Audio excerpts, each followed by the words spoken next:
తాకట్లో ఉన్న మీ బంగారాన్ని విడిపించి ఆ రోజు ఆన్లైన్ రేటుకి కొంటాం. Sharma gold company. నమస్కారం, సుమన్ టీవీకి స్వాగతం. నేను మానస. ఈ రోజు మనతో పాటు ఉన్నారు ప్రముఖ కవయిత్రి, విశ్వ నియమాల ప్రచారకురాలు డాక్టర్ లక్కరాజు నిర్మల గారు. అమ్మ నమస్కారం. అమ్మా నమస్తే అమ్మా. అమ్మ, మీరు విశ్వ నియమాల గురించి చాలా చెప్తూ ఉంటారు కదా. నాకు ఒక్క చిన్న డౌట్ అనమాట. అది నిజమా కాదా, విశ్వంలో అలాంటిదంటూ ఉందా అనేది ఒక డౌట్ నాతో పాటు చాలా మందికి ఉంటుంది. ఏంటంటే మొన్న కూడా మేము ఒక ఇంటర్వ్యూ చేశాము. చేతబడి చేస్తూ ఉంటారు మనుషుల్ని, వాళ్ళ మైండ్ సెట్ మార్చడానికో లేదంటే వాళ్ళని వశపరచుకోవడానికో ఇలాంటి చేతబడులు చేస్తూ ఉన్నారు. మా వైఫ్ మిస్ అయింది అని ఒక ఆయన వచ్చి కంప్లైంట్ చేశారనమాట. పోలీస్ స్టేషన్లో కంప్లైంట్ చేశారంట. చాలా బాధపడుతున్నారు వాళ్ళు. నిజంగా ఒక ఫ్యామిలీలో అలాంటి మనిషి మిస్ అవుతే లేదంటే ఇలాంటివి ఏదంటే అనుమానాస్పదంగా జరిగినప్పుడు ఆ ఫ్యామిలీ అంతా డిస్టర్బ్ అవుతూ ఉంటారు. కానీ నిజానికి ఇలాంటివి అంటూ ఉన్నాయంటారా? నమ్మొచ్చా? వాళ్ళ బాధను చూస్తుంటే అది నిజమే అనిపిస్తూ ఉంది. మీరేమంటారు? ఇవి నమ్మాలా నమ్మొద్దా అనేది వ్యక్తిగతంగా ఆ వ్యక్తి యొక్క పర్సనాలిటీ డెవలప్మెంట్ మీద ఆధారపడి ఉంటుంది. ఎందుకంటే ఊర్లలో మేము చూస్తాం నాన్న, మహబూబ్ నగర్ ఇంకా చాలా రూరల్ ప్లేసెస్ ఉంటాయి కదా, ఈస్ట్ గోదావరి లోపల ఊర్లల్లో ఏదో వేయగానే అమ్మవారు పూనింది అని ఓహో అని పూనకం వచ్చినట్టుగా చేస్తుంటారు. ఎందుకు చేస్తారు వాళ్ళు అలాగా?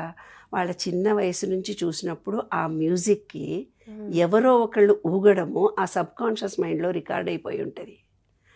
వాళ్ళు అలా చేశారు కాబట్టి ఆ మ్యూజిక్ రాగానే వీళ్ళు అలా చేస్తారంతే. ఓకే, అంటే ఒక ఫీలింగ్ మాత్రమే, అది సబ్ కాన్షియస్ మైండ్లో వాళ్ళు ఏర్పరచుకున్న భావన. అలాగా శాతబళ్ళు చేస్తారని, కొన్ని దేవుళ్ళు అమ్మవార్లు వాళ్ళ ఒంటి మీదకి వచ్చారని, లేదు ఇంకెవరో పాములు వచ్చాయని, ఇంకెవరో దేవుళ్ళు వచ్చారని, ఇలా ఊర్లల్లో కూర్చొని చిన్న పిల్లలు నాన్న, 1వ క్లాస్ పిల్లలు మాట్లాడుకుంటున్నారు. నిన్న కూర్చొని అక్కడ కూర్చొని మామూలుగా మా ఇంట్లో మా అమ్మమ్మ చెప్పింది తెలుసా, మన స్కూల్ పక్కన ఒక వేప చెట్టు ఉంది చూడవే, ఆ చెట్టు కిందట రోజు దయ్యం వస్తుందంట. రోజు దయ్యం వస్తుందట. దయ్యం వచ్చి కూర్చొని అంతా చూసి పోతుందట. మన ఇళ్ళల్లో ఏమన్నా బయట పెడితే తినేసి పోతుందట. తెల్ల చీర కట్టుకొని వస్తుందటనే, అది తెల్ల చీర కట్టుకొని వస్తుందట. 2 కాళ్ళు ఉండవట. మనకు మేకలు కూడా అట్లనే వస్తాయి చూడు, కాళ్ళు కనపడకుండా, అది కూడా దయ్యమేనట. చీర కట్టుకొని తెల్ల చీర కట్టుకొని వస్తుందట, 2 కాళ్ళు ఉండవంట. అలా ఆకాశంలో మేఘంలాగా తేలుతుంటుందట, అది దయ్యమటన. ఇంటికి వచ్చి ఆ పిల్ల ఒకటే ఏడుస్తుంది. ఎందుకే అంటే, ఆ చెట్టు మీద దయ్యం ఉంది నేను పోను, ఆ చెట్టు కింద దయ్యం ఉంది నేను పోను, ఆ చెట్టు దగ్గర స్కూల్ దగ్గరికి పోతే దయ్యం ఉంది నేను పోను. ఇలాగా చిన్నపిల్లలు అన్నం తినకపోతే, ఉస్మానియా యూనివర్సిటీ నుంచి 2 అబ్బాయిలు వచ్చారు మా ఇంటికి. ఒక అబ్బాయి ఆర్ట్ పెయింట్ వేస్తాడు, ఆయన ఫ్రెండ్ అని వచ్చాడు. ఫ్రెండ్ అని వచ్చి నేను సబ్ కాన్షియస్ మైండ్ గురించి కొన్ని ట్రైనింగ్ల గురించి మాట్లాడుతుంటే, అమ్మా నువ్వు భలే చెప్పావు, చిన్నప్పుడు మా అమ్మ ఒక మర్రి చెట్టును చూపించి దాంట్లో దయ్యం ఉందిరా, దాంట్లో దయ్యం ఉందిరా, నిన్ను పట్టిస్తారా, నువ్వు చెప్పిన మాట వింటులేవరా అని నన్ను భయంలో పెట్టింది.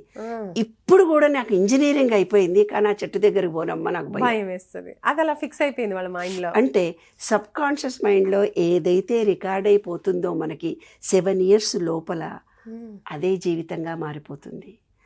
నీవు ఎంత అంటావు, నువ్వు భార్యాభర్తలు ఇద్దరు కూడా గొడవలు పడుతూ ఉంటారు. ఏంటంటే ఆయనకు ఇందులో ఉప్పు కారము ఎక్కువైతే అరవడం అలవాటు లేదు, ఈ భార్య అనేది చులకన కాబట్టి ఎంత మంచి చేసినా తిట్టడం అలవాటు లేదు, భర్తనే వాడి ఎంత ప్రేమ చేసినా కూడా తనకు చెప్పకుండా పని చేస్తే అతని మీద అనుమానించడం ఈమెకు అలవాటు.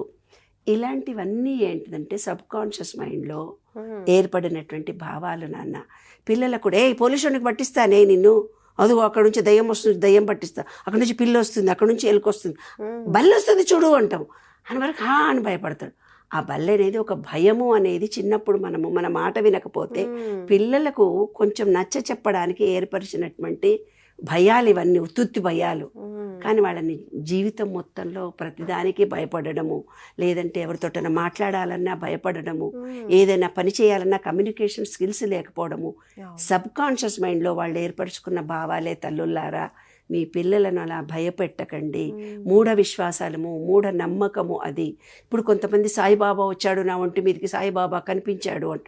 సాయిబాబా అంటే సాయిబాబా రూపంలో కనిపిస్తాడు. కొంతమంది అమ్మవారినే నేను చూశాను, లలిత అమ్మవారిని అంటారు. కొంతమంది వినాయకుడినే నేను చూశాను, కొంతమంది శ్రీరాముడినే నేను చూశాను. కరెక్ట్గా చూస్తారు, ఎందుకంటే వాళ్ళ భావనలు అవి కాబట్టి ఆ రూపంలో ఒక శక్తి దర్శనమిస్తుంది. ఓకే. ఒక రూపంలో ఈ విశ్వం మొత్తం ఒక ఎనర్జీ. ఆ ఎనర్జీని నువ్వు రామ అంటే రాముడి రూపంలో కనిపిస్తుంది, కృష్ణ అంటే కృష్ణుడి రూపంలో కనిపిస్తుంది, దయ్యం అంటే దయ్యం రూపంలో కనిపిస్తుంది. నీ ఒక పోలీస్ ఆఫీసర్ వచ్చి నన్ను బెదిరిస్తున్నాడంటే ఆ బెదిరించే రూపంలో కనిపిస్తుంది. ఓకే. అంటే యద్భావం తద్భవతి. యద్భావం తద్భవతి. ఈ విశ్వం అంతా ఒక ఎనర్జీ లెవెల్లో ఉంది. ఆ ఎనర్జీ లెవెల్ మారుతూ పోతుంటుంది. ఎప్పుడైతే నీ ఎనర్జీ లెవెల్ డౌన్ అవుతుందో అప్పుడు ఆ ఎనర్జీ లెవెల్ డౌన్ కాగానే అదే సిచ్యువేషన్ని నీ మనసులో ఎప్పుడు ఏర్పరచుకున్న భావం బయట చూస్తావు. చూసేసరికి అదే రూపం నీ కళ్ళెదురుగా కనిపిస్తుంది సబ్ కాన్షియస్ మైండ్లో. కాబట్టి ఇక్కడ జరిగేదంతా అసలు శాతబళ్ళ అనే శాస్త్రం ఉన్నదో లేదో కూడా ఎవరికి తెలియదు. హాం హూం హాం పట్ అంటే అమ్మో ఏదో జరుగుతుంది, లేదో నిమ్మకాయని పెడతాడు ఎవడు. ఈరోజు వాకింగ్ పోతున్నా నాన్న, ఎవరో ఒకతను ఇంత పెద్ద బొట్టు పెట్టుకున్నాడు, నేను ఒకటి చోట నాకు చేతగాక కూర్చున్నాను. కూర్చుంటే ఏమంటున్నాడు, అమ్మా నేను అమ్మవారిని ఆవాహనం చేసి ఎవరికైనా సరే నేను అక్కడ దయ్యాలు పిశాచాలు రోగాలు అన్నీ పోగొడతానమ్మా అన్నాడు. ఓహో ఏమేమి రోగాలు పోగొడతావు అని అడిగాను. నాకు కాళీమాత మంత్రం వచ్చాను, ఒక మంత్రం చదివేశాడు. చాలా రూరల్ నుంచి వచ్చాడు, అన్ని పద్యాలన్నీ చదివేస్తున్నాడు. అలా చదివి అమాయకంగా ఉండే మన ప్రజలు అంటే ఏంటంటే వాళ్ళకు మెచ్యూరిటీ తక్కువ ఉండే ఎవరమైతే ఇల్లిటరేట్ అని అనుకుంటున్నాను, కానీ చదువుకున్న వాళ్ళు కూడా అంటున్నారే బాబు. చదువుకున్న వాళ్ళు ఏ ప్రాంతంలో పుట్టి పెరిగి వచ్చారో అక్కడ వాళ్ళ అమ్మవాళ్ళు వాళ్ళ జీవన విధానంలో ఏర్పరిచిన భావాలు, వాళ్ళు ఎంత ఐఏఎస్లు ఐపీఎస్లు అయినా ఆ బుద్ధి మాత్రం అక్కడే ఉంటుంది కదా. మెచ్యూరిటీలో నిజానికి ఈ విశ్వం అంతా ఒక విశ్వ చైతన్యంతో ఉంది, మనలో ఒక చైతన్యం ఉంది. ఇవన్నీ కూడా మూఢ విశ్వాసాలని నమ్మగలిగే సైన్స్ మనకు తోడున్నది. అయినా కూడా ఇవాళ ఇంత మూఢ విశ్వాసాలతో మూఢనమ్మకాలతో వాళ్ళ జీవితాలనంతా వ్యర్థం చేసుకుంటున్నారు, వాళ్ళ జీవితాలంతా పాడు చేసుకుంటున్నారు. ఈ మూఢ విశ్వాసాలతో భార్యాభర్తలు కొట్టుకుంటున్నారు, అన్నాతమ్ములు కొట్టుకుంటున్నారు, ఆస్తి విషయంలో తలలు బద్దలు కొట్టుకుంటున్నారు, తమ పిల్లలను తమ కళ్ళెదురుగా చంపుకుంటున్నారు. తమ అన్న పిల్లలైతేమి, తమ్ముడు పిల్లలైతేమి, చెల్లెల పిల్లలైతేమి, ఒక ప్రాణాన్ని చంపే అధికారం నీకు ఎవరిచ్చారు నాన్న? ఈ మూఢ విశ్వాసాలే నాన్న. That is wrong. ఇది సైన్స్. నీవు ఏదైతే ఈ విశ్వానికి ఇస్తావో అదే నీవు పొందుతావు. ఏదైతే నీవు ఒక మనుషుని హరాస్ చేస్తావో అంత హరాస్మెంట్ నీవు పొందుతావు. ఏ మనుషునైతే నీవు భ్రమలో కల్పిస్తావో అంత భ్రమ నీ జీవితంలో కూడా ఎవడో ఒకడు కలిగిస్తాడు.